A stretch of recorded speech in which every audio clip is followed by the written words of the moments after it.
समय की बात है। विनायक नगर नामक गांव में 65 साल की एक औरत लीलावती रहती थी।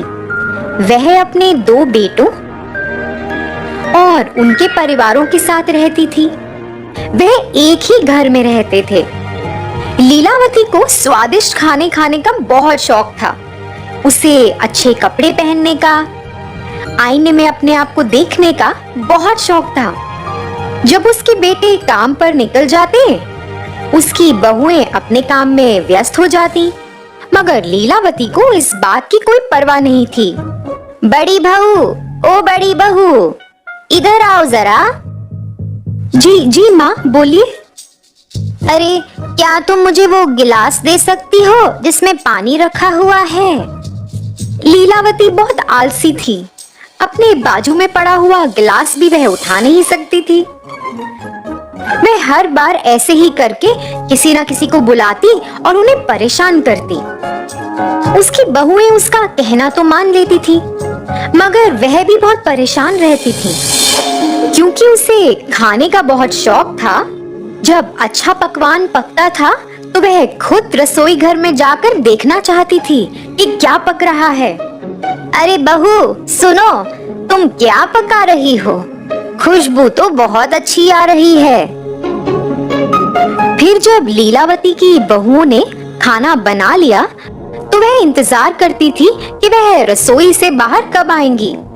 वह रसोई में जाकर सभी पकवान देखती थी, एक एक करके उन्हें सूंघती थी और फिर कटोरी में सामान भरकर चुपचाप अपने कमरे में चली जाती थी। भोजन के समय बहुएं पहले सबको खाना परोसती थी, मगर जब उनकी बारी आती तो खाना कम पड़ जाता था। उन्हें पता ही नहीं था कि खाना कम कैसे पड़ जाता है।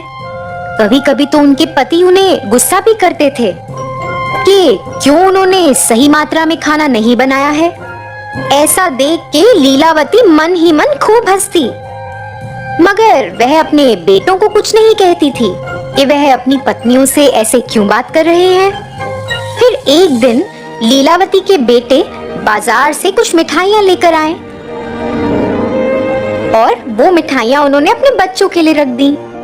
लीलावती से तो रुका ही नहीं गया। वह अपने पोते पोतियों के पास आई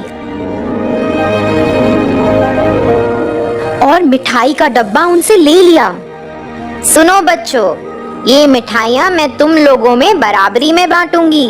चलो अपनी आंखें बंद करो और अपना हाथ आगे करो बच्चों। ऐसा सुनकर बच्चों ने वैसा ही किया जैसे उनकी दादी माँ ने कहा। फिर लीलावती ने उस डब्बे में से कुछ मिठाइयाँ चुपचाप अपने पास रख ली और बाकी की मिठाइयाँ बच्चों को दे दी और फिर चुपचाप अपने कमरे में चली गई। ये ही नहीं, वह तो अपनी बहुओं की साड़ियां भी चुराती थी। जब उसकी बहुएं साड़ियों को तार पे सूखने के लिए टांगती, वह चुपचाप साड़ियां ले जाती। उसकी बहुएं परेशान हो जाती कि ऐसा किसने किया है। उन्हें लगता कि साड़ियां कहीं गुम हो गई हैं। माँ जी, आपने मेरी लाल साड़ी देखी क्या? मैं कई समय से ढूंढ रही हूँ मगर मुझे मिल ही नहीं रही। मैंने उसे सूखने के लिए तार पे डाला था। क्या आपने देखी है? नहीं बहू, मैंने नहीं देखी। मुझे लगता है वो पड़ोस की राधा ने ऐसा कुछ किया है। कल मैंने वो साड़ी उसके पास देखी थी।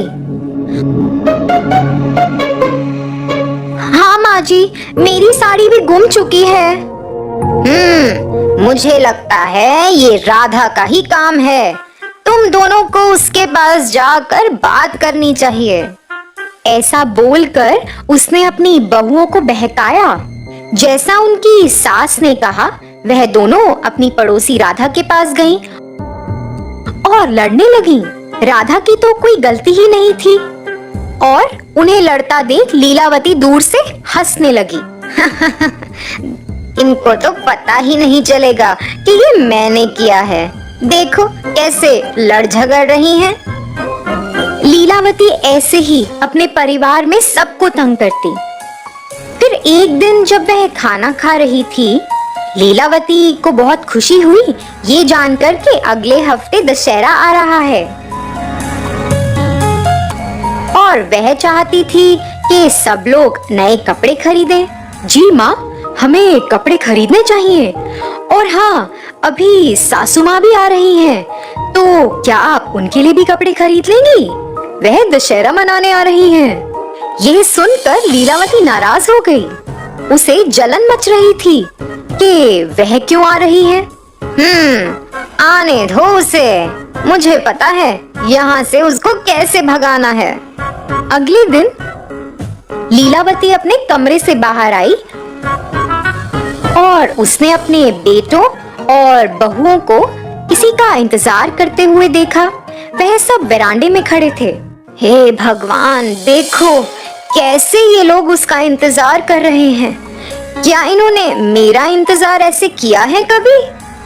हे भगवान। फिर लीलावती के बड़े बेटे की सास वहां पधारी और जैसे ही वह अपनी गाड़ी से उतरी, बच्चे भागे दौड़े उनके पास गए। पुष्पा बच्चों के लिए और बाकी सब के लिए कई उपहार लाई थी। वह बच्चों के लिए खिलौने और बेटियों के लिए साड़ियां लाई थी। पुष्पा ने लीलावती को भी एक सुंदर सा बस्ता भी दिया। लीलावती ने वह बस्ता तो कबूल किया और चुपचाप अपने कमरे में चली गई और फिर बाहर आई। बाहर आकर उसे स्वादिष्ट खाने की सुगंध आई, तो वह सोचने लगी कि बहुत कुछ बना है, मगर उसे जलन भी मच रही थी।